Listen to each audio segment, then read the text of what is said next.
and welcome back to the #1 financial literacy podcast in the world. Welcome back to the show, everybody. That is the one and only Saied Omar. He's a Nobel laureate. Soon to be. Yeah. Yeah. On the way. On the way. In the making. There you go. Not willing to step into the light to recognize himself as of yet. Not yet. But knows that it is forthcoming. I'm holding myself back. Between you and Bernanke, I can see the resemblance. I just want to be invited to all of Noriel's parties. I don't want to get the laureate. I don't know that you get invited to the Boom Boom room without the jacket. Without? Yeah, I think you got to have the jacket first. Got to get the jacket. He does not have a laureate, by the way. He's not a Nobel laureate. That's right. Yeah, it's a sad thing. Well, this week, kids, the Fed pretty much destroyed all of us, so let's just revel in that for a little bit and know that J. Powell, he doesn't like you. Yeah. He doesn't like me. Doesn't like any of us. Nope. Had a Freudian slip. Yep. He pretty much said, you know what? Fuck you guys. And by you guys, he means all of his FOMC members, too. Yeah, he's like, you know what? If I'm going down, y'all come with me. Yeah, exactly. We're going to talk a little bit about that. There's going to be a lot of expletives in that segment. I will apologize in advance. Most of those will be done by me. Side may get chipper. I'll try to clean up the show. Yeah, we're drinking, clearly. It's a Buffalo Trace kind of night because Exactly. when the Fed decides to come down and give you the stiffy, Yeah, you drink. have to. That's the responsible adult thing to do. We're going to talk about the Fed holding possibly rates, possibly, but then they also alluded to potentially not one, but two more interest rate increases up to 50 basis points. Right. Yeah, not so good. Not good for anybody. We're going to talk about the instant reaction monetary policy lag time exists between the decision and inflation. We've talked a lot about this on the show. We're going to talk about what's the lagging indicator, what's not, and why you shouldn't look at what they're telling you is, oh, it's all good, bro. And Chris admits that he agrees with somebody that he does not like. It Pains you. No, it really fucking does. I mean, I know that I normally am like a little bit animated on the show because I'm trying to convey stuff in a humorous way. Right. This is just fucked up. I agreed, and I'm like, God damn it. Yeah. I'm like, I should call myself out on the show.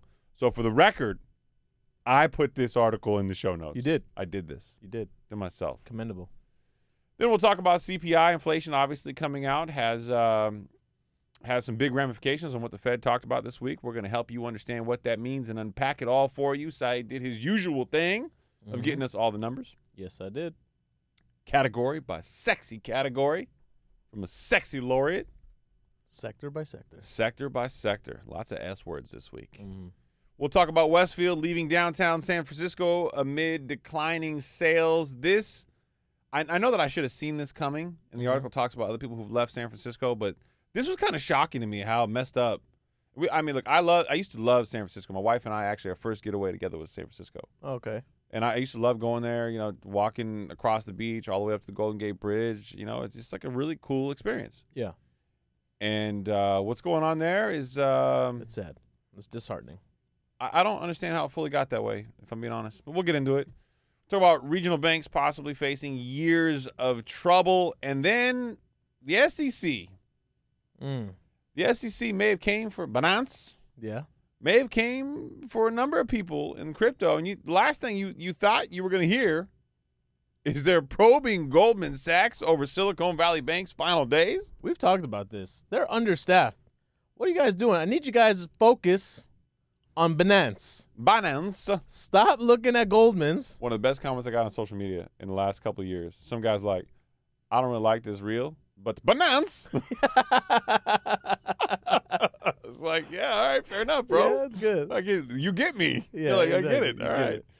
Well, and a little fun fact about Goldman Sachs' CEO is he's got a second job. Little side hustle. Side hustle, in case this whole CEO thing doesn't work out. I'm not going to lie. When you sent it to me, I actually had to zoom in because I was calling bullshit. I've met him, by the way. Have you? Yeah. You never told me that. No, I met him on the East Coast. They did like this whole symposium at Yale, the CEO Summit. And he was there, gave his great presentation. I went up to him afterward. We talked for a little bit. Yeah. I was right before David Stern died. I met David Stern there, too. Wow. So David Stern was there, and a bunch of other people were there. Former NBA commissioner, for those of you who are not basketball fans. And shockingly, I actually know who David Stern was because during my heyday, that's, a big reason why the NBA is where they are. Yeah. So, stud of a guy, and I talked to a bunch of people that day. David Solomon was one of them, and he was articulate, smart, sounded like a banker, dressed like a banker, acted like a banker. Would have never fucking guessed. No kidding. Yeah. Oh, we'll get into it. Yeah, we'll get in. Deep in. How deep? So deep. Like knuckle deep? It'll put your butt to sleep. That's an old school rap lyric. Don't nobody get mad at me who's listening going, oh, my God, what did he say? I'm just quoting stuff from the 80s, okay? Right. All right, let's kick it off. The Fed holds rates steady, pausing its rate hiking campaign. This, according to CNN Business. Except Jerome Powell kicked everybody in the ding-ding by being very heavy and clear on his communication that he thinks, and several other FOMC members, including 4 voting members, right, think that there is a likelihood that the need for a terminal rate of 5.6% is necessary, which means not 1 but 2 additional unplanned 25 basis point increases may be looming in the wings. Right. So as of right now, or before this meeting, the terminal rate was projected to be at 5.4%, right? And these, every time they increase, it's in 25 basis point increments at this stage. So in order to get there, it would need to get to a 5.5 to 5.75%. Hence, why it would require 2 more rate increases. Because I feel like that always throws people off when you hear 5.6. Yeah, well, I think so. That is actually a good point, and I hate complimenting you. So I mean, it must be a good point. The terminal rate, I think, gets lost on people. Don't focus on that. Focus on this. He's saying 2 increases are likely to be 25 basis points each. AKA more stress on the system. More stress on the system. And Saied and I were talking casually before the show. We were sitting on the couch talking about, how sexy he is and how sexy I am and how not sexy Arun is. And I did not say that. And you thought it, though. I did not. For the record, Arun, when he thought it, I also thought, I think you're a very handsome man. I love you. Just... I don't even know what to say. Yeah, I honestly don't even know what to say. You say thank you. You're welcome. Yeah, you can't. You're trying to play both sides, man. No, I'm complimenting myself, complimenting him, while insulting you. As far as I'm concerned, that's a triple threat. Triple threat. Yeah, I'm in. Oh man, I'm trying to teach these kids triple threat. Most officials estimate the Fed funds rate will top out at a range of 5.63 to 5.87% in 2023, suggesting there may be as many as 2 more quarter-point hikes in the year, like we told you. Rate increases larger than a quarter point are not likely since the Fed's inching closer to its inflation goal, and officials thought it made, quote, obvious sense to moderate our rate hikes as we get closer to our destination, end quote, Powell said. And I don't want you to think of that and go, oh, my God, we're almost at the end. This is amazing. This is optimistic. Yay. Right. Because we're going to play you a clip here shortly from my number 1 news source, social media, Instagram in particular, of part of Jerome Powell's press conference. Post-game press conference. Where I will say he did not sound this optimistic. Matter of fact, he sounded downright like, hold on tight, bitches. Put your seatbelts on. Honestly, though, okay, we'll get into it because the SEP, the Summary of Economic Projections, says something completely different. Than what he said? Yeah, I mean, or what I'm like telegraphing. Than what you're telegraphing and what he was telegraphing as far as him sounding hawkish. The report itself was very optimistic. And somebody asked me the other day in the DM, so maybe I'm an idiot and I just didn't think about it. Okay, so, and Arun, don't leave this article on CNN Business. I want to read one more quote before we go. Hawkish means aggressive. Bearish means not so confident or less aggressive. Right. Very simple way to put it, right? So when someone's saying like, oh, Saied is very hawkish on eating, it's like he wants to eat. If Saied were very bearish on eating, it means that he wouldn't want to eat. Very simple. Okay, and what about dovish? Dovish is also bearish, sadly. Yeah, hawkish, dovish, bearish. There's so many damn analogies. Like, why can't y'all just say he really wants this, he doesn't really want this? Exactly. Why you got to say sexy terminology? Right. Like, why? That's not the SATs. It's not. Don't make me redo Don't this be shit. a cunning linguist. Right? What the fuck do you think this is? Exactly. This is a financial literacy podcast. Break that shit down in its most simplest form. Okay. Hawkish, good. Bearish, bad. Hawkish means he's coming down. He's coming down hard. So a quote from a CNN business article talking about how this initial, I guess, display went on, and I watched the entire press conference, and I yelled at the screen as per usual. Quoting here, the Fed is putting more weight on the strong jobs data and sticky core inflation. Yes. We've often talked about on the show how core inflation is their preferred metric for inflation because it removes food and energy, which Saied has said numerous times are more volatile, so they tend to remove them to get a more accurate representation of where inflation is going. Right. Then the slowing of headline inflation, CPI as you know it, numbers, and is clearly trying to avoid a 1970s-style resurgence in inflation, wrote Seema Shah, chief global strategist at Principal Asset Management in an analyst note. Going on, the Fed had to do something to knock market optimism today. Right. Otherwise, it risks a tougher inflation fight and deeper economic woes down the line. So but that was an important statement. It was an important statement, but it's that exact shit right there. This right here. That shit right there? Yeah. It's that right there. See, Arun, you got to be that guy who pulls up people's pictures every single time. Every time. This is why I love you, dude. It's so petty, but I respect it. Why? No, I would do the same shit. You know you do it too. No. Anytime you see somebody's name that makes some kind of sassy comment, you look that up. I want to see the sass. Yeah, I want to know who's making a comment. Right. Come on, so you have to put a face to You the got quote. it. If you're gonna hate somebody, know who you're hating. Okay. You know what I'm saying? Okay. Arun. That's fair. Cheers to you, brother. You finished your drink out there? The whiskey, yeah. Good man. Good Look at man. you. So, it's that right there. That her saying the Fed had to do something to knock market optimism today. What's that insinuating?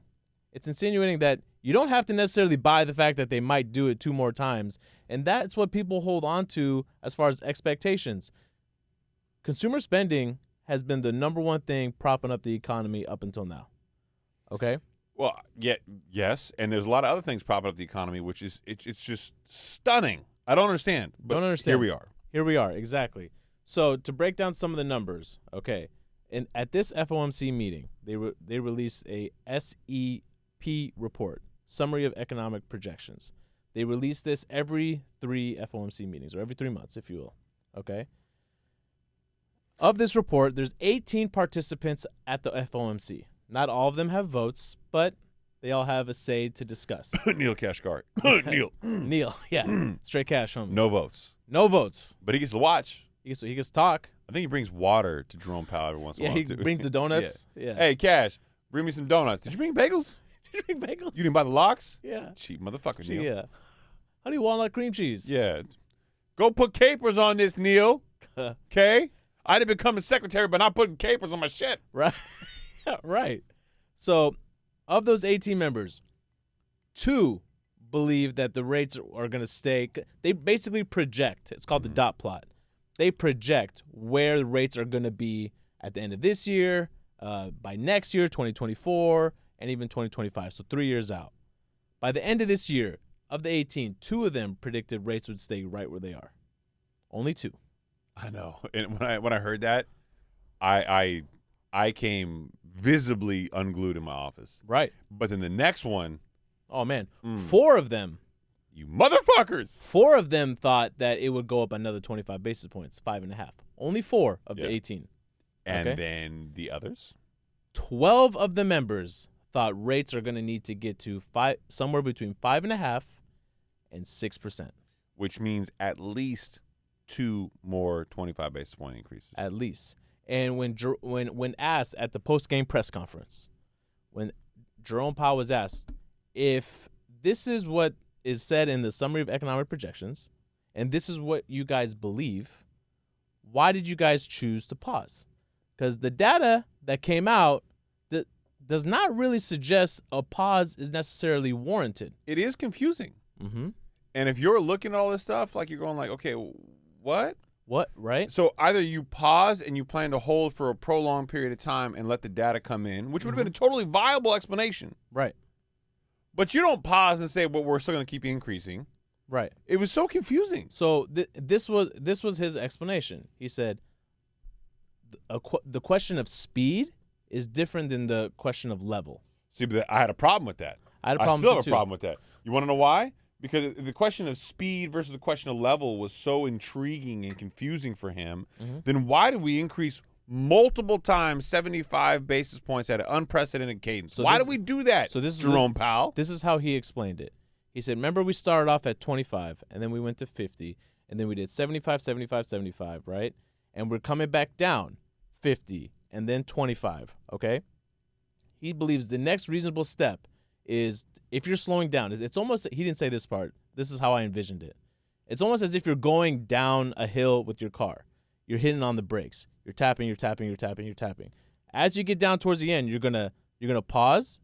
The next level is to then hit it with the 25, pause, hit it with the 25. Earlier I mentioned that he had a Freudian slip. He called it a pause, and then in the same sentence at one point, he called it a skip. Skip, yeah, meaning we're still doing it. Almost like he knows, I already know what we're going to do next time. Which bothers me. What happened to being data dependent, bro? And he realized he messed up, and immediately after, when somebody started asking a question, he cut the person off and said, hold on. I shouldn't have said skip. I meant pause. Yeah. Oops. You son of a bitch. You already know. He knows. Yeah. He knows.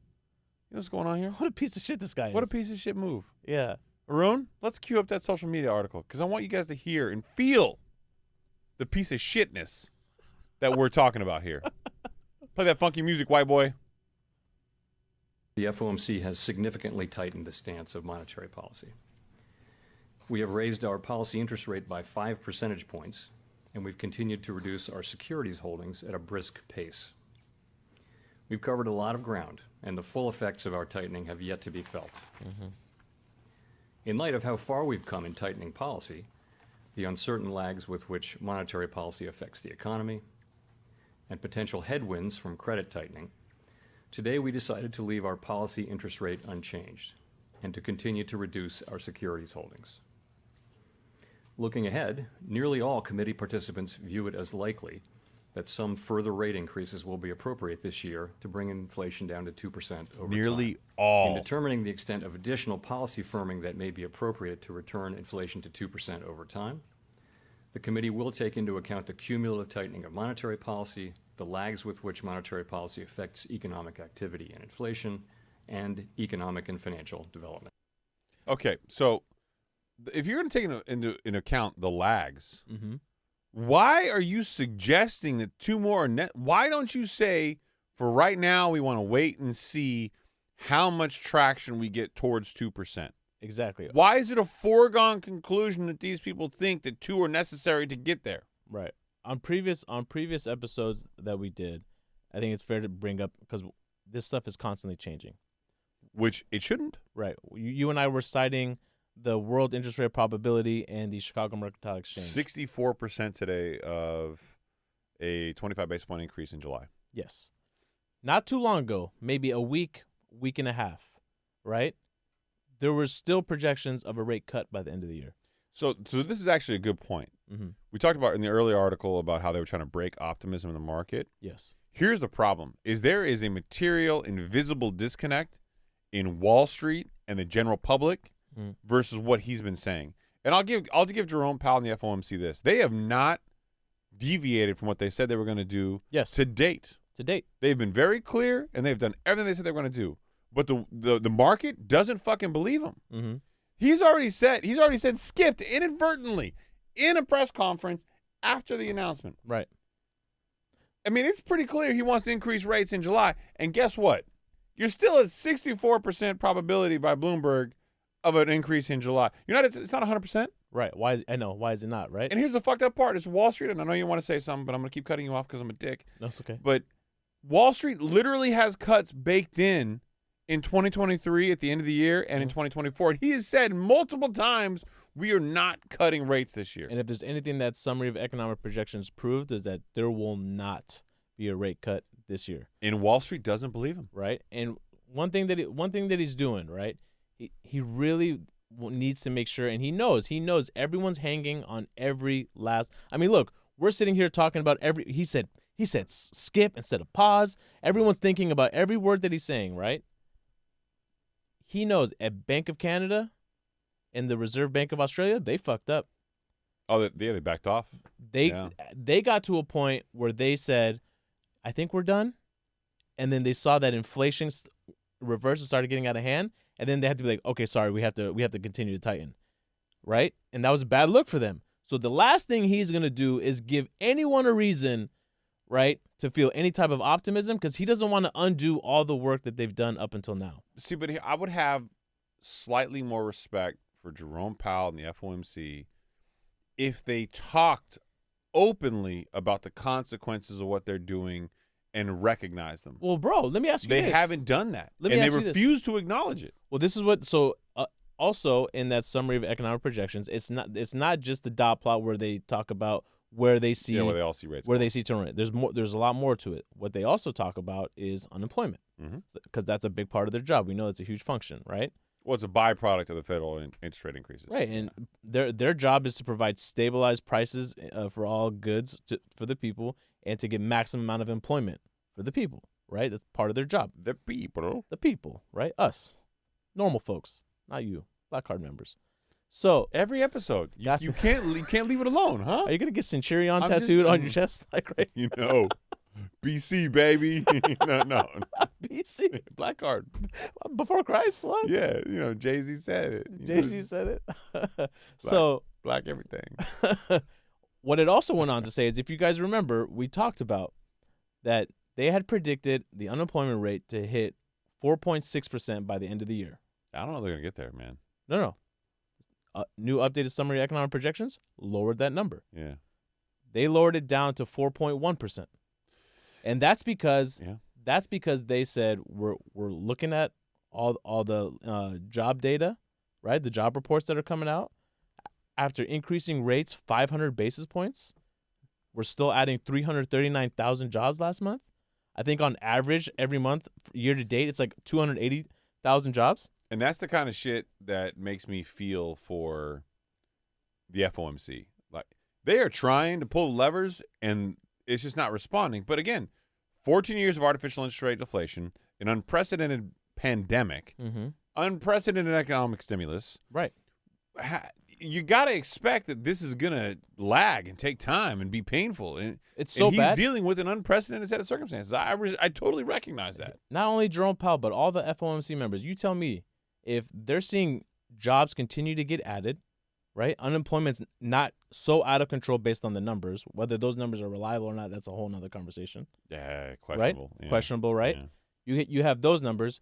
Their GDP projections for the end of the year, you know where it's at? Positive 1%.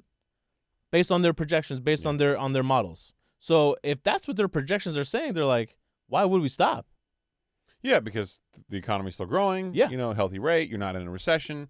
So, but here's what I'll say, is they know that right now, and I'm a banker, natural bias. Absolutely. But let's just be open. Mm-hmm. They recognize if they do this 2 more times, 25 basis points and 25 basis points, it destroys community regional banks. There's been 3 articles, and I didn't put them in the show notes because I don't want to be that biased banker who only talks about banks. Yes. But at the same time, community banks are on the ropes, man. Oh, yeah, big time. And their net interest margin, the net interest margin, the primary way that they make money has been crushed because the yield curve has to come out of its inversion to really push up the long end of the curve, which is what borrowing for loans is based out of. Right. But yet, as the Fed increases their Fed funds rate, deposit rates go up. Exactly. And then you layer in this contagion fear of failures thanks to Silicon Valley Bank, Signature Bank, First Republic Bank. Right. And then guess what? Everybody's got to do whatever they can to keep deposits in, so they raise their prices even more, right? Further crushing their profitability. So to make it like... he should acknowledge that. Yeah, exactly. He knows that the banking sector is not sound and resilient, hence the skip, right?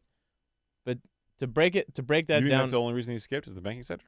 No, but he understands that there is a potential for over-tightening on sectors that are really interest rate sensitive. Then why not acknowledge that? We're seeing the cracks. Why not say that? No, he said it. He said, remember we referenced him on the show saying that he's flip-flopping. Remember, we're like, hey, you used to say this was sound and resilient. No, now you're seeing I know he's flip-flopping, but why not just be, because they're trying to be very, very clear and destroy the optimism. Yes. Like the girl that Arun pulled up, Seema, said.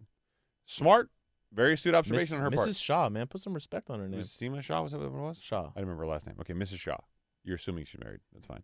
Do you call everybody Mrs. now, or are they Miss? Is there like a Yeah, you're right. I think I just what's the politically correct way to do it? Is it like to just assume? Ms.? Like I feel like if I were to assume that you're married, is that bad? Is that good? I don't want to offend anybody. And that's the problem now. Is like I try to like write emails, and I want to do it like this appropriate connotation. Right. How about if I just said Shaw? Hey Shaw. Because you can go like messieurs, if you want to be like very sophisticated, like old school legal grammar. Wow. People do that. They go MSR, whatever. There's an abbreviation for it. I do it all the time whenever I write like legal documents. Okay. Legalese. Instead of like Mr. Okay. Because it just sounds classier. I thought you were saying Monsieur. Monsieur, that's what I'm saying. Yeah. Et is French. Yeah. Yeah, we do this in episode in French the rest of the way, y'all. Okay. Okay. I've got a great French story for you. Do you? Yeah. All right, hit me with it. Total sidebar. You ready? Yeah. We don't do sidebars on this show. I know. We don't do a whole lot of that ever. Except every episode. I was once in Paris, right? And I got up super early. I believe it's Paris. Paris. Yeah. I was in Saint-Germain. Saint-Germain. Okay. And I woke up in the morning. I had been drugged the night before. Wow. With a hard marijuana candy, and I don't do drugs. Okay. So, and marijuana for some reason, I don't know, maybe I'm the only person. It is. I've had like 2 or 3 experiences my entire life with it. Mm-hmm. As a very, very young kid, and then as an adult, this is the 3rd time. Yes. And it makes me exhausted. I don't understand, like. Yeah, how is this enjoyable? It's not enjoyable, and then the whole altered state thing. I've never been a fan of drugs. Like alcohol is cool because like I can relax a little bit with it, but you know, whatever. So a buddy of mine gave me hard candy because he said I looked tired, and I'm an idiot. I should have known. Tasted weird. I'm like, this tastes weird. He's like, oh, it's German. It was marijuana-based hard candy. So I'm basically drugged. I didn't know it. Passed out because marijuana makes me exhausted. Mm-hmm. Wake up super early. I've got a flight at Charles de Gaulle. Mm-hmm. I don't know how to speak French. I don't know how to read French. Right. I got to get to the airport. Oh, my gosh. I walk out because we were staying in Saint-Germain in the middle of like this like beautiful like penthouse Airbnb. We got it super cheap. Don't judge me with the black card bullshit, okay? Yeah, I was going to say, yeah. Did you have a black card back then too? I did not.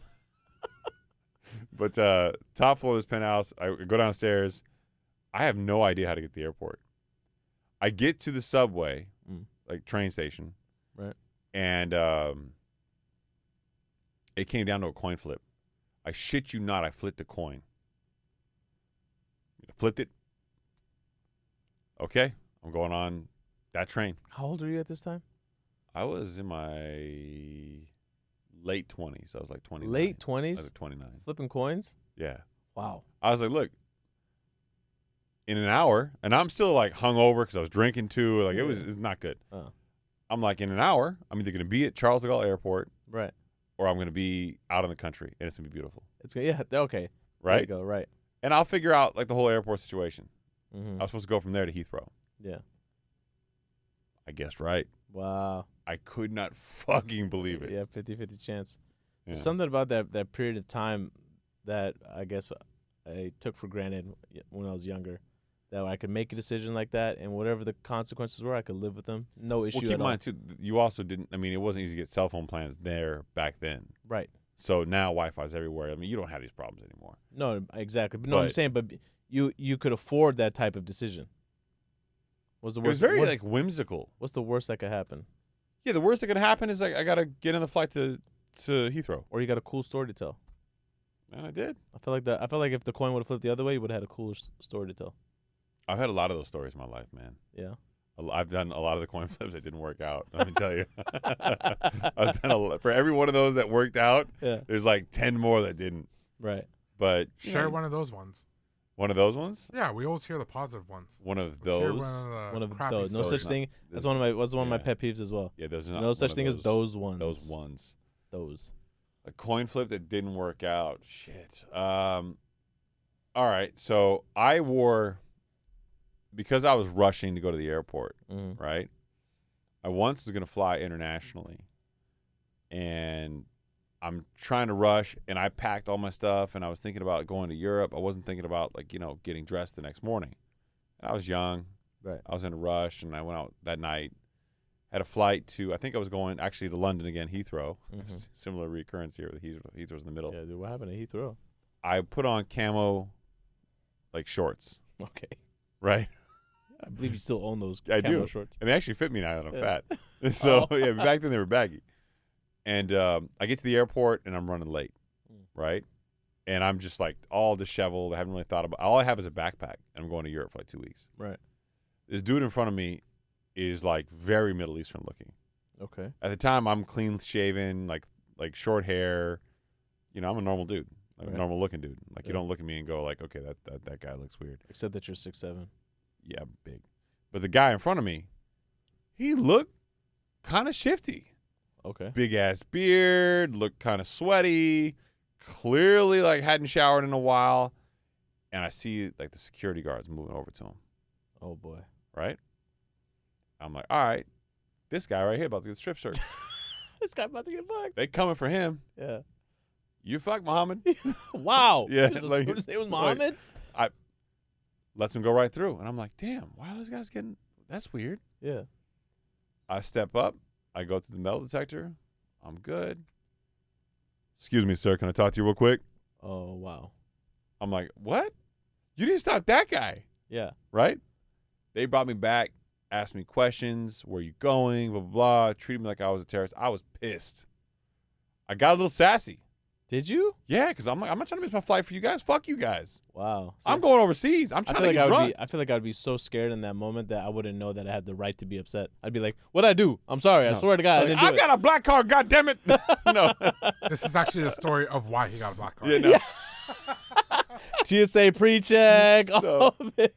So I'm sassy. I want to get on the plane, right? Right. And I'm on the plane. I'm now coming down off the night before. I'm dressed like a total hobo. I recognize it. Whatever. Right. I get to Heathrow, and I'm getting off the plane, and I'm chipper now. I've had some drinks on the plane. Mhm. I've slept a little bit. I'm good. I'm going to. I think we were going like I had to go to the Apple Store, and I was meeting some friends. We're going to a bar, right? Yep. I'm excited. This Indian dude comes up to me. Excuse me, sir. What? No, I'm just being honest. I'm Just- trying to make it more real. You could say, "Excuse me, sir." That's what he said. Excuse me, sir. Okay. So I'm like, yeah, man, what's up? And he's got full turban on. He's got like a jacket on, but nothing that's like clearly related like airport security. Oh, I see. So I keep brushing him off because I think like I don't know what he is or what he's doing. Like I'm like, yo, like back off. Hey, no autographs. Turns out he's their version of TSA. Wow. They had called to tell him to stop me when I got off the plane and gave him a photo of me. Wow. That sassiness, that coin flip that I made of him being a little attitude-y, Yeah. that came back to bite me in the ass hard, bro. He had me in there for an hour and a half, like questioning me. Wow. Yeah, in Heathrow. Yeah, he wound up being a great dude. He wanted to tell me where I can go to like a lounge and get a shower before I Yeah. went to the bar. It was cool. Yeah, there was definitely a period of time after 9/11 that every time I went to the airport, I was getting stopped, pulled aside. Only one out of the group. Really, that was the first and only time I ever experienced that. Really, and it never Yeah. really bothered me because I obviously understood it. I'm like, all right, whatever. I guess to make everybody feel safer, go ahead. I can do it. I never got upset over it. So I will say, when I was in LAX and they did the search thing, Mm-hmm. you ever been like had somebody like pat you down like Yes. they do the groin thing? I for years after 9/11. So he explained to me, I'm going to go up towards your crotch, but I'm going to use the back of my hand. Yep. to That's what feel. they did. He explains that he's using the back of his hand. And I'm like, bro, I would appreciate it if you didn't explain it. Just do it. Like, at this point, you're just building the trauma. Yeah. What I'm are like, you- I don't need the trauma. yeah. I'm sorry for what you might feel, Yeah, and if you do feel something heavy on your wrist, that's not a gun. and if it moves, you're welcome. Yeah, it might slap you back. Yeah. Speaking of slapping you back, Oh, there you go. Good segue. Lawrence Yoon. Chief economist from the National Association of Realtors. I've talked a lot of shit on Lawrence. Mm-hmm. I'm gonna be fully forthcoming with this, okay? The Yoon. Lawrence Yoon has been the chief economist of the National Association of Realtors for a while, and he has made some fucking bold predictions, Yes. many of which I do not agree with. Mm-hmm. So I'm scrolling through Instagram. I'm like, scroll. Oh, wow, that dude's buff. Scroll. Right. Oh, my God, look at that cat. Scroll. Lawrence Yoon said something. Maybe I can make fun of him on the show. Mm-hmm. Then I read this. I'm like, son of a bitch, I agree. Fuck. Mm-hmm. And I believe my show notes comment is shit is so fucked. Yep. Instant reaction from Lawrence Yun about the Fed decision on June 14th, 2023. This is a quote. It's going to take a lot of reading, so I apologize in advance for how badly my reading is going to be here. Mm-hmm. A monetary policy lag time exists between decision and inflation. Rate hikes from earlier months have yet to exert their force at a time when inflation has already decelerated to 4%. Mm-hmm. There is no need to consider raising interest rates. In fact, considering the balance sheet difficulties faced by community banks and weaknesses in the commercial real estate sector, the Fed should look at cutting interest rates before the end of the year. The Fed should look forward, not backward. Mm-hmm. Fucking A, Lawrence Yun. Right. He's goddamn right. So here's the So here's the problem, right? There's a lag effect that we've talked about. That a 1 month pause between now and the next FOMC meeting, that wait time, that wait and see approach of 1 month, that's not enough time. That's not enough time to reasonably believe that you waited and you saw to see the, What do you think the the Fed's data. afraid of? Why not wait longer? Why are they so scared? Why are they so scared? I think that they genuinely believe that it's not enough. You don't think the election in November 24 is giving them a little bit of emotional pressure? If that was the case, then they wouldn't have paused. They would have just gone For a month, man. for a month. But then, yeah, I mean, who's in their projection models? They say they see PCE, core inflation, to drop down to 3.2% by the end of the year, at the rate that they're going. We know that PCE has remained really sticky around that 4.6, 4.7% mark. Well, yeah, we've always been very clear that's normal. Mm-hmm. Unless home values come down, unless consumer discretionary spending comes down, Mm-hmm. you don't get there. Home prices are down only 5% from their peak. Not according to everybody. Dr. Dave Ramsey Yeah. seems to think otherwise. Yeah, I think at their lowest point they were down 11%. They went back up. We're talking, these are nationwide averages. Yeah.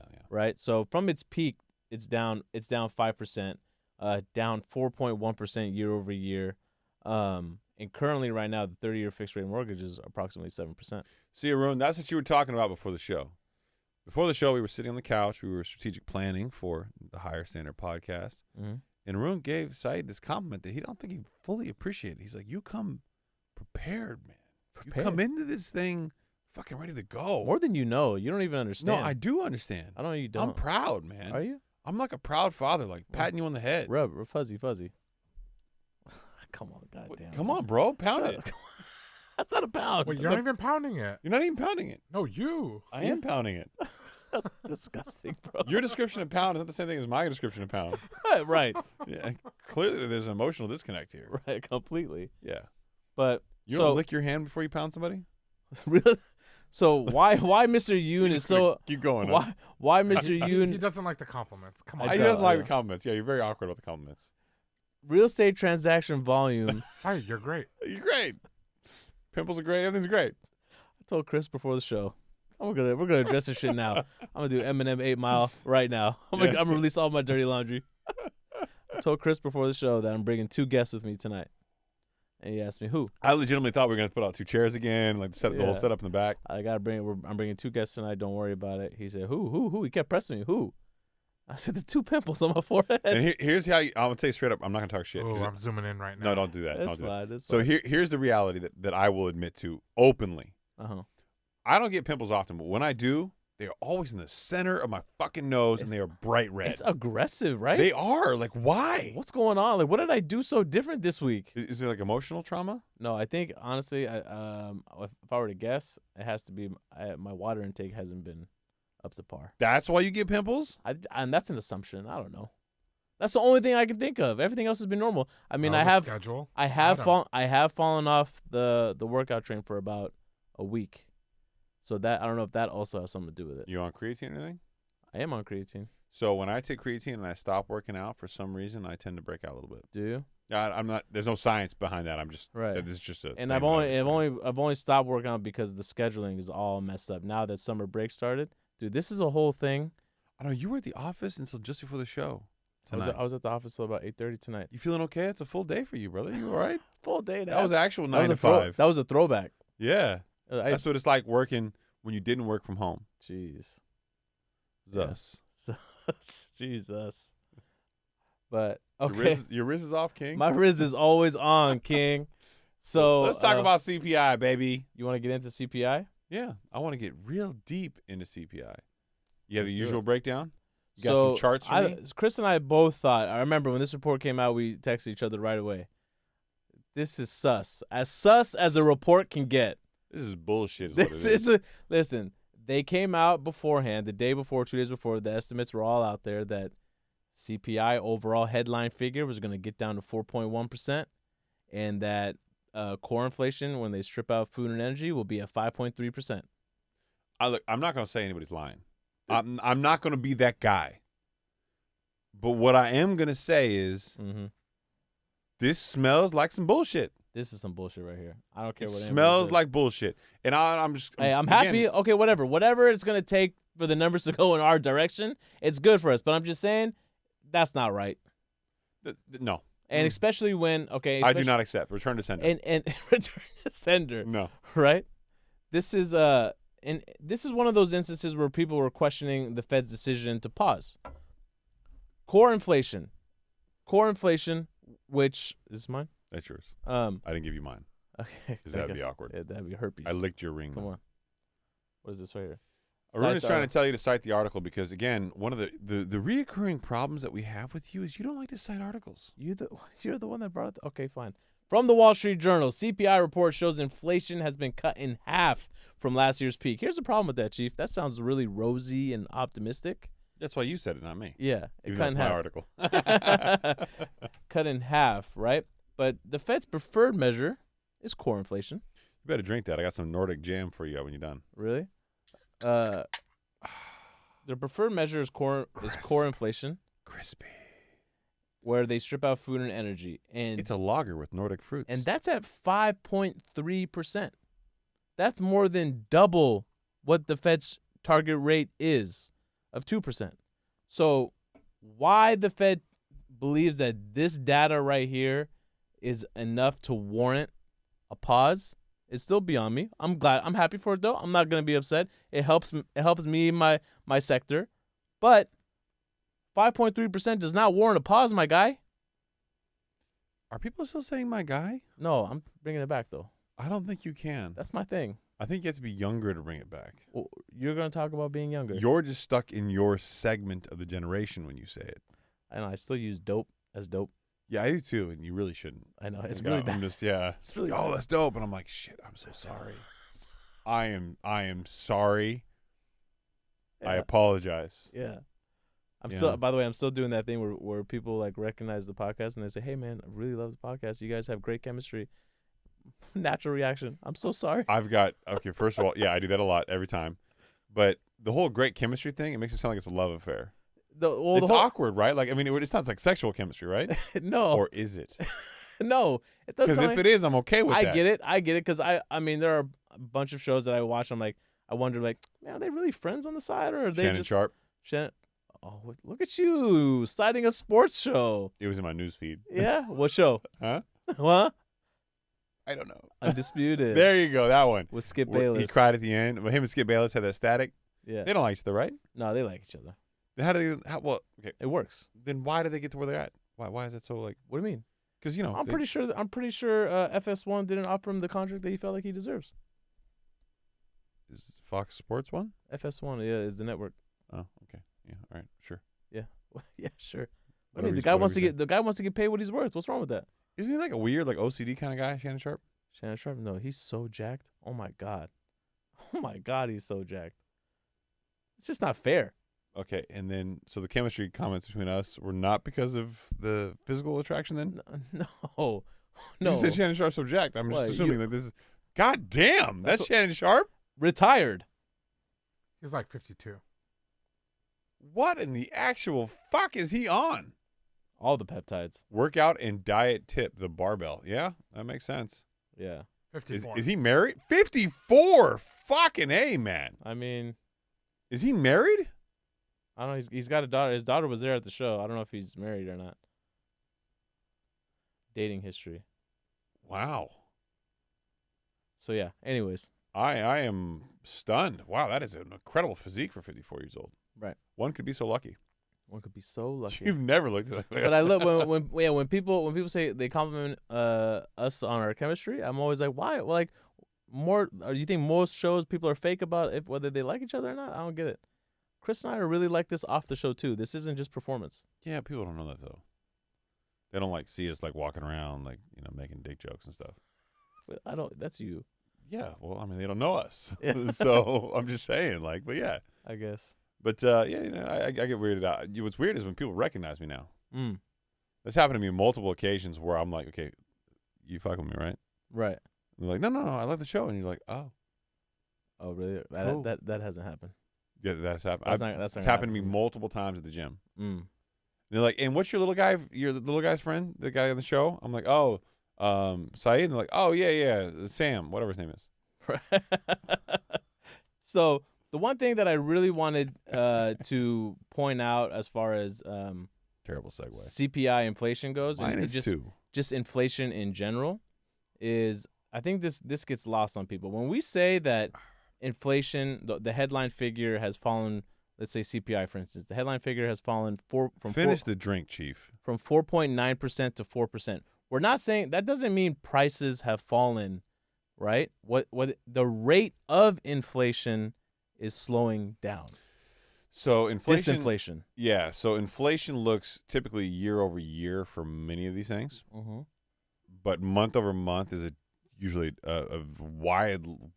Well, it's a very different number than year over year. Right. Right. So what I would say is you got to take it all with a grain of salt. And I think you had, Saied, in the show notes on the bottom there, there's a breakdown of what inflation looks like by sector, right?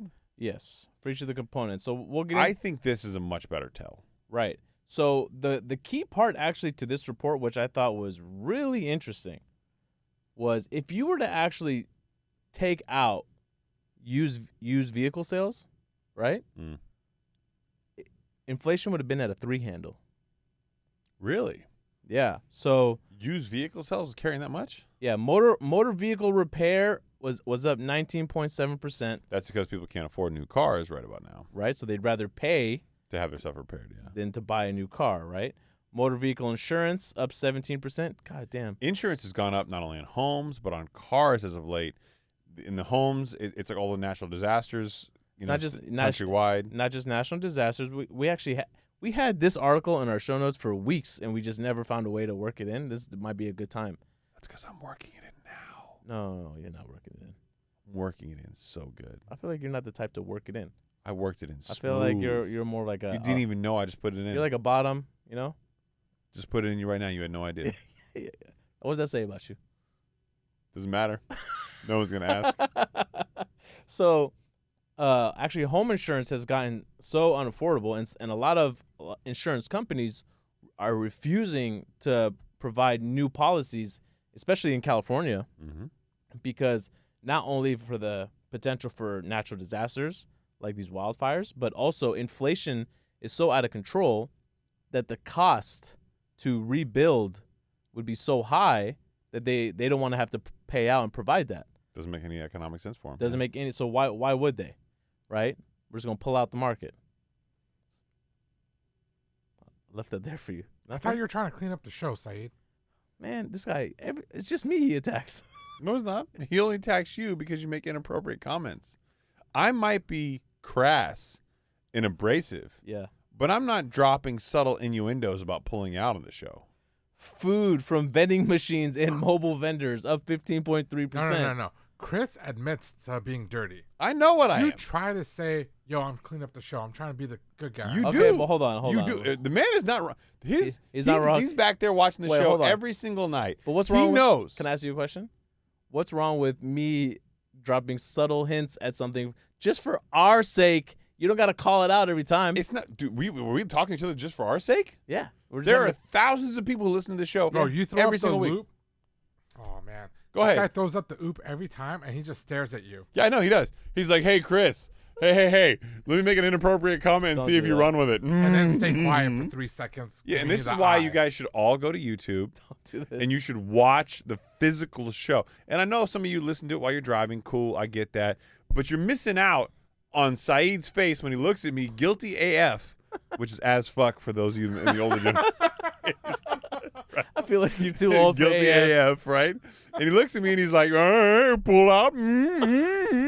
Yeah. Don't do this. And I'm a responsible adult who doesn't take the bait, okay? Mhm. Because clearly you've got 2 kids. He's got a second on the way. I'm the one who pulls out. Yes. You do pull out. That's what you said you do. So you do admit that was the reference. I cannot comment further on the topic. That would be extremely inappropriate of me. More inappropriate than where we already went? Right. All right. fair So economists see core prices as a better predictor of future inflation. Chris mentioned that at the top of the show. Okay. So if core inflation figures are a better predictor for future inflation, we're at 5.3%, a full 1.3% higher than the headline figure of 4%, right? Core remained high due to a surge in housing rental prices. because rent and rent equivalents have not gone down, i.e. home prices. And even though rent's starting to come down, on average, lagging indicator Very lagging. has not come down. Right. So actually, apartment rent growth has cooled off significantly to just under 2% year over year. But why this isn't being reflected in the report is these sectors of the nation, these regions of the nation that report what they're actually paying, because they're calculating executed contracts, right? So it takes about 6 months or so for them to report the figures. So even though those contracts are executed now, the overall CPI figure won't come down until they report. That's a mighty nice drink you're not drinking there, Saied. Trying. You realize Arun finished his before the show even started. Mm-hmm. 'Cause I'm an alcoholic. We are alcoholics. Don't exclude me from your friendship. I finished mine and had 2 beers while on the show, whilst watching you not finish your drink. Arun, how does that make you feel? Disappointed. Mm-hmm. Disappointed. Yeah. Speaking of feeling, let's move on from rent and rent equivalent, shall we? And let's move on from inflation. Okay. Let's talk about San Francisco. This was kind of shocking to me. Man, So I was scrolling through social media. I'm and going I saw, there next month. Are you really? Yeah. For what? Wedding. In San Francisco? Like, No, so for- we're staying in Union Square, but the wedding's off in Fremont, I believe. what hotel are you staying at Union Square? I don't know. The wife planned it. It's already booked though. Talk to me. I've got some favorites in and around the Union Square area that are really. Really? Okay. Yeah, there's a couple boutique hotels that I really, really like that are kind of not really very prominent that you should stay at. Okay. I hook you up good, my We friend. already booked it, so it's late for that, but maybe a restaurant. Go to Slanted Door, always a winner. I don't know if it's still there, but down by the water. Okay. Great kind of like Asian infusion kind of vibe. Mm-hmm. Joanna and I, my wife, went there, and we had a great time. Yeah, there you go. The Slanted Door. San Ramon, and that's not it. Temporarily closed. Oh, okay, wow, yeah. All right, yeah. It's down at the Embarcadero. Temporarily closed. Wow, okay. Well, Vietnamese restaurant. yeah, great food. Mm-hmm. Every time I've been there, I've seen like somebody who's a celebrity there. But let's see. There's several other restaurants that I can recommend that you can go to. And if you can get outside of town, we talked about in the previous show. Yeah. Michelin star restaurant, fucking best. Yeah. I'm not about that experience though. I'm not paying fucking $1,000. Get out of here. So what's going on with Westfield? They are, to borrow, wow. They are pulling out of San Francisco. Are they really? Yeah. Westfield is, huh? Westfield is pulling out Is this a sound clip that you want to play? of San Francisco. Yeah. They're taking their stuff and they're taking it out of San Francisco. Really? Yeah. Man, a lot of people pulling out in San Francisco these days. they're leaving San Francisco Got it. to go other places. Other places. Like Yeah. where? Where are they going Well, in? What are they Arun? going? Where are they going in? Let's go ahead and play the clip. Say goodbye to Westfield Mall in downtown San Francisco. The Bye. company is the latest to announce its departure from the area. In a statement, writing the reasons are, quote, the challenging operating conditions in downtown San Francisco, which have led to declines in sales, occupancy, and foot traffic. Mayor London Breed put out a statement in response saying, quote, with new management, we will have an opportunity to pursue a new vision for this space, adding, quote, whether that's attracting new types of business or educational institutions or creating a totally different experience, we need to be open to what's possible. Other retailers reportedly leaving downtown SF include Nordstrom, Whole Foods, and Safeway. What are your thoughts on this? Nordstrom, Whole Foods, Safeway, and now Westfield. And I don't know if you've been to downtown San Francisco, but Westfield has an entire mall section down there. Yes. All four of those bringing in a lot of foot traffic. Not anymore. Not anymore, but I mean, what is it going to be after this, right? So they actually talked about there's a whole separate article which I didn't put in the show notes, but making like an educational facility, like make it a college campus or something. Oh, I know. Hastings Law School is in downtown, is in Union Square, right? Yeah, it's over by there. Yeah. Yeah, so that wouldn't be, I guess, maybe a bad idea. But All I'm saying is what's the deterioration that's happening there, and the homeless population that's happening there. And again, I'm not educated enough to understand why, but it's gotten to the point where it's shocking. not just shocking. This is a major problem. So, vacancies in the commercial real estate space is, in my opinion, going to be the canary in the coal mine for what's to come. Really? I do. Because we've talked about it on the show, there's $1.5 trillion in commercial real estate loans that are set to mature in the next 3 years. And what that means is the owners of these buildings are going to have to refinance these loans because their rates will become adjustable at some point in time within the next 3 years. I think $450 billion of that is due this year.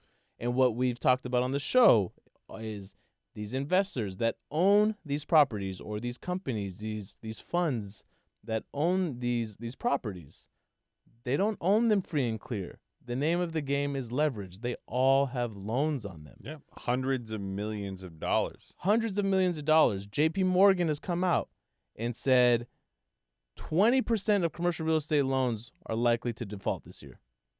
Damn. God damn, 20%? Morgan Stanley is predicting values are going to come down 40%. Can we skip ahead to Morgan Stanley? You want to skip ahead to Morgan Stanley? Yeah. What you got on Morgan Stanley? Well, But this in and of itself, they won't be able to survive. Well, Goldman, but yeah, I mean, let's get into a certain prominent DJ. The best DJ. David Solomon. Just when I thought I couldn't love him anymore. David Solomon is Goldman Sachs, not Morgan Stanley. I apologize. Yeah. He's an interesting dude. Under fire. Under fire. So before, I found it very, very, very interesting that article comes out right before the article about the Fed and the SEC looking into probing Goldman Sachs for their role in the selling of Silicon Valley banks. So which one you want to go with first? I mean, you could go either way here, but yeah. So let's talk about the Fed and the SEC probing from the Wall Street you Journal. say the good stuff for the very end of the show, huh? Yeah, man. Look at you being all strategic and Hook them, you know. Yeah, bait them into the end. You know what I mean? We're gonna give you the Uchi Wally Wally. The Uchi Bang Bang.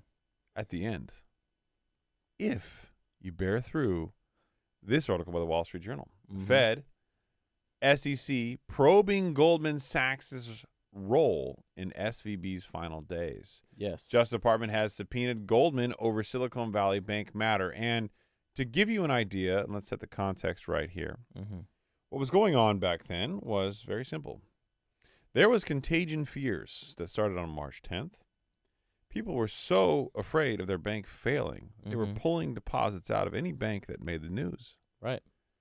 Being very, very aware of this concern, yet having unrealized losses as it relates to their securities portfolio, SVB sought the help of Goldman Sachs. Yes, they did.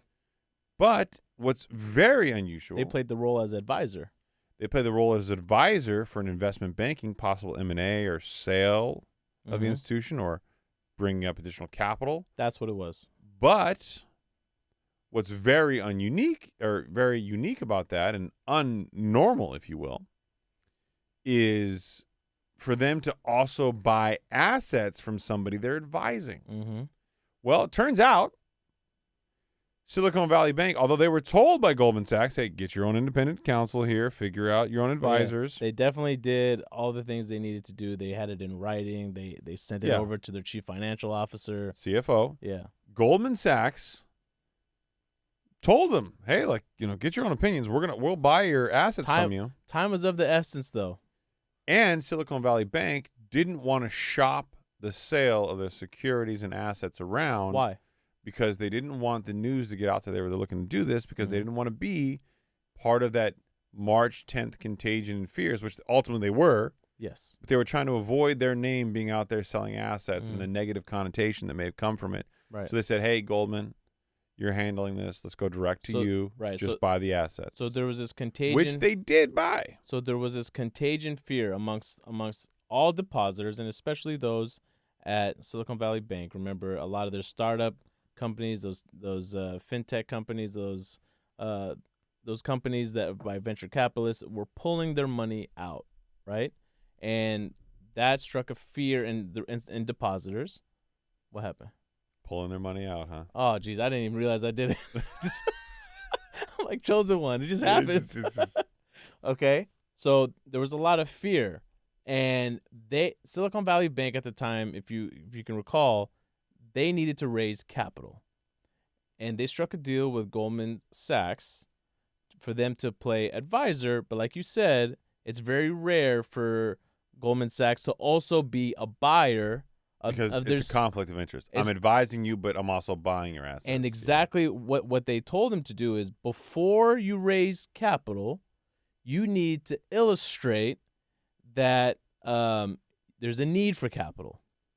And one way to do that would be if you were to sell some of your securities at a loss. And who did they sell those to? Goldman Sachs.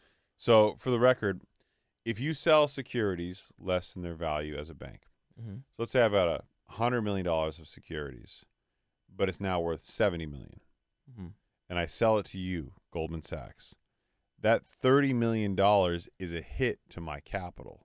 It brings my capital down because I've got to bridge the gap of the economic loss that I took on paper. And by the way, Goldman Sachs, they bought $21 billion. Yeah. That's a lot of millions. They actually lost money on that deal, though. 50 million, right? Yeah, it lost like 50 million on it. Yeah. So, I mean, it wasn't like super prosperous for them, but I mean, you can understand why. So then this comes out after the article from the Wall Street Journal. Goldman Sachs is at war with itself. So apparently there's a huge conflict within the organization with how bonuses are being paid out, and I guess keeping who's being kept on board versus who's being let go. So here's how this works. Okay, Goldman Sachs is a wealth advisory arm. They have a traditional bank. The bank is making less money now due to NIM compression, interest margin compression. What is a wealth advisory arm? So the wealth advisory arm is people who take your assets under management and they invest it for you. But that is not FDIC insured. And those are always under separate entities. Yes. Which is why you'll walk into a Bank of America and you'll get Bank of America on one side and Morgan Stanley on the other. Yes. They're very clear about the separation because one is a bank, it's FDIC insured, and one is investments, not FDIC insured. One's regulated by the FDIC and the Federal Reserve and whatever other regulator they might have, or OCC. One's regulated by the SEC. Yes. So the businesses are very, very different, even though from an economic perspective, they seem like they're very related. Yes. So banks who have wealth advisories, assets under management, they're prospering right now on that side of the business because people who didn't want the risk of banks went into treasuries. Mm-hmm. Layered in treasuries, you can get as much or maybe slightly more than a high yield savings account from a bank. So that there's, in these economic times, it's very common to see the swings. Mm-hmm. Banks make a ton of money. Wealth advisory firms make less. Yes. Wealth advisory firms make more money. Banks make less. I mean, Yes. it's just kind of this pendulum swinging, if you will. Right. Congratulations, you finished your drink. It's so Yeah. cute. But I thought it was very interesting that now, of all times, I've never heard of David Solomon being under fire the way he has been. Because he's a stud. I mean, look, despite what we're going to tell you about David Solomon coming up, and I actually did know about this before.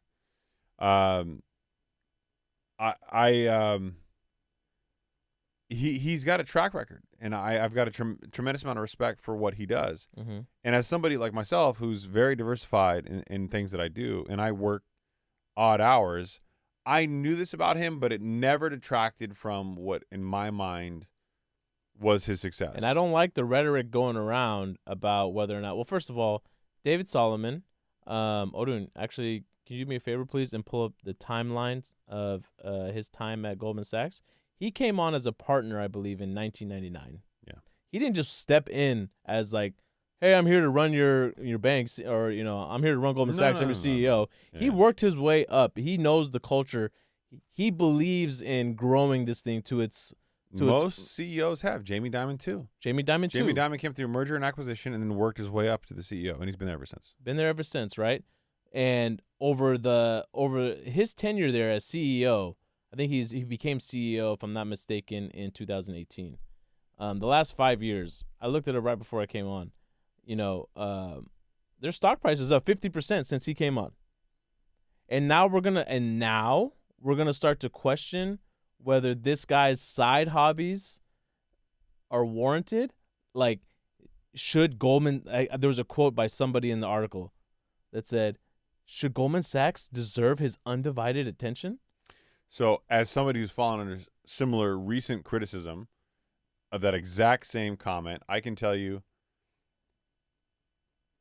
no. No, absolutely not. And I just want to be clear here. So, the article that he talks about, Arun, click the article about him and his side gig there. It's the second one down. Nope, the next one. No, that's the right one. Is this the right one? That's the right Okay, one, yeah. there you Goldman go. Sachs at war with itself, yeah. So if you look at the article, CEO of Goldman Sachs, David Solomon, Mm-hmm. he's a DJ at night. Yeah, well, he doesn't go out every night, but he's performed at some very well-established venues. So the first sentence here, when Goldman Sachs partnered with descendants on Miami Beach for the bank's annual conference, and Arun just moved everything for me. Mm-hmm. Confab of senior leadership in February. It was former CEO Lloyd Blankfein who stole the show. And I will tell you, I saw Lloyd Blankfein speak as well. Mm-hmm. One of the most articulate, well-spoken, knowledgeable guys ever. Okay. If Lloyd Blankfein picked you as his successor, Yeah, he knows what he's doing. he knows what he's doing. He vetted it out. Lloyd, ironically, both shaved heads. Is it like one of those things? I think it's one of those things. Yeah, you got to buy in. I think it's like, look, bro, if you're really serious about the gig, you know, I like that. shave the head. I respect it. Yeah, which is why, like us, Yeah. if you don't have facial hair, you can't be on camera. Oh, who's got facial hair, bro? You meant a fade. I mean, he doesn't really have facial hair. Yes, he does. He's got a terrible barber. He doesn't have a barber. That's the That's problem. the problem. That's the problem. He's not loyal. So Blankfein holding court at the hotel bar before the gathering of Goldman partners groused about his successor. Mm-hmm. According to people familiar with the matter, David Solomon, Blankfein said, was spending too much time away from his day job jetting around on Goldman's private planes and DJing at nightclubs and festivals. Okay, now hold on. I know for a fact the studies are out there. Okay, I'm sure if we could find them easily, and I didn't have enough time to look it up before the show. But it's healthy to have a side gig to remove yourself from a situation, from a highly stressful position, in order to clear your mind and focus, to gather your thoughts and be able to come back and do what you do best. He doesn't need to be, I'm David Solomon, CEO, 24 hours a day. Like, what's going on? John Rogers, a Goldman partner since 2000 and the secretary to the bank's board, expressed concerns to Solomon about his DJ side gig, according to people familiar with the matter, saying it wasn't a good look for the CEO of one of Wall Street's most formidable firms. I think it's a great look. Arun, scroll down a little bit so that photo comes up. Mm-hmm. There is Solomon. Mm-hmm. I think, what is he, 61 now? I don't know what he is, but he's DJing here in this photo at some festival. Every dollar he's made from this, he's donated. Every dollar. Is he really? Yeah, that's what the article goes on to say. He's like, I'm not making money off it. I'm literally doing this as a hobby on the side. 61 years old. 61 years old. So, you know what? Good for him. I'm honestly 61 years old, and you're that in touch with music that kids want to listen to who go to these things. Mm-hmm. You're donating it. You have the energy to go to work every single day and leave. And by the way, for the record, mm-hmm. if you're DJing at a club, this shit ain't starting until 10 o'clock. Right. You expect him to be working at Goldman Sachs at 10 p.m.? What do you want exactly? I mean, really? Arun, can you scroll down a little bit? I want to make sure I get this. I want to put this person's name out there on this article. Yeah. Go down, please. Who's the one that said that it deserves his undivided attention? Oh, it was the guy I just read. Was it that guy? Yeah, it was the secretary. Yeah, man.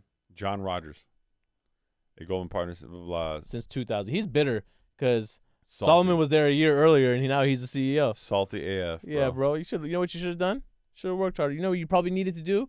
You probably should have joined a festival. So we're gonna end the show on this, okay? Like this. Oh, hold on. Apparently, when you're in banking, you're not allowed to have a life outside of banking. Yeah. Well, right, Chris? Well, if you're a public figure. Yes. Well, that's what they're trying to say. If you're one of the proxy named individuals, so typically speaking, your 5 highest people are named on a proxy, right? So your proxy is your public filing talking about who the executives are. Now, keep in mind, your CEO, your CFO, those are always named. And the next 3 highest income earners are named as the 5 proxy individuals.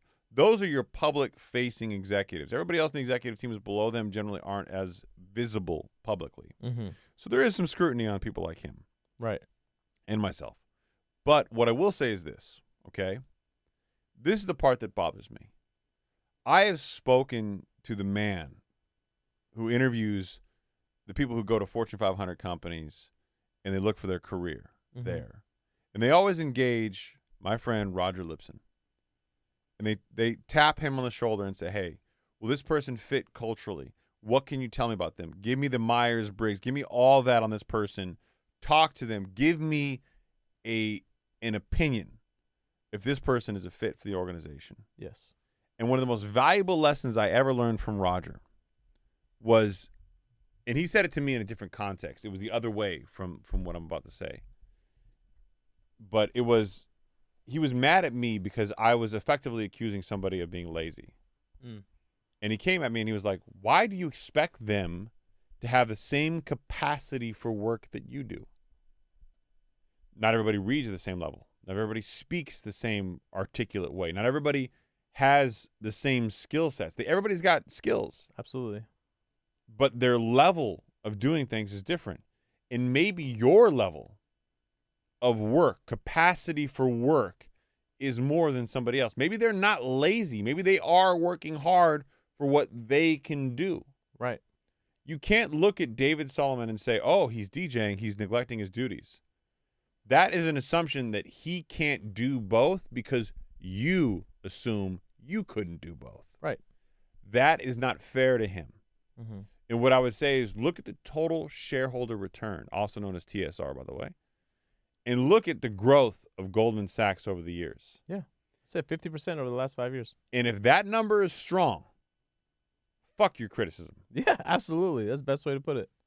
Okay? And even if that number isn't strong, okay, if he's been able to win the confidence of the board and the people around him. Yes. That's all that matters. And what I'll say, and I'll cap this finally off on, you don't own him as an individual. You own the hours that you pay him to work, which, by the way, traditionally is 9 to 5. And I understand CEOs get paid more, so they should be more available. Yeah, and they are. He definitely has been. Do you think that man truly, do you really think that man would not say, okay, hey, guys, some stuff's going on at Goldman today. I'm going to have to cancel this gig. Do you think he would not do that? Yeah, exactly. Come on. He would cancel it if he thought it was important. I'm sure he has. And I'm sure he has. But on the nights that he doesn't and that he can be free, he will do what he enjoys. He'll have a passion. Maybe he doesn't golf. Mm-hmm. So, and here's the part that bothers me the most, and I'll end the show on this. If you're a banker or you're in business and you golf, Mm-hmm. it's okay. Right. If you have an extended lunch, it's okay. If you have a hobby that's outside of work that's not visible to anybody, it's fine. Mm-hmm. That's expected. You're a wealthy individual. You make millions of dollars like he does. Yeah, if you're a LA Fitness hooper. Yeah, whatever. The second you start doing it visibly, oh, my God, he should be focused on the bank. You telling me Jamie Dimon doesn't have hobbies? Come on now. Yeah. Yeah. That's all I'm saying. We hope you enjoyed this show, everybody. That was abrupt. It was abrupt. It was meant to be. We want David Solomon to know, if you're listening, the Higher Standard supports you, bro. We love you. We got your back. You're probably not listening because, you're DJing, but whatever. Yeah, fucking pay attention, guy. Yeah, God damn it. Come on, guy. Go to work. He's at the club, right? Right. The club. And if you're watching this on YouTube, leave us a comment down below. Let us know your thoughts. If you think the Fed actually paused or they skipped. If you feel like David Solomon's doing the right thing. If you feel like Chris is a little too perverted with his jokes. Leave us a comment down below. Wow. High key, his Riz is off tonight, kids. And what I'll tell you is feel free to just drop some game out in the comments and let us know how you feel about that. We love you. Good night, everybody. Bye.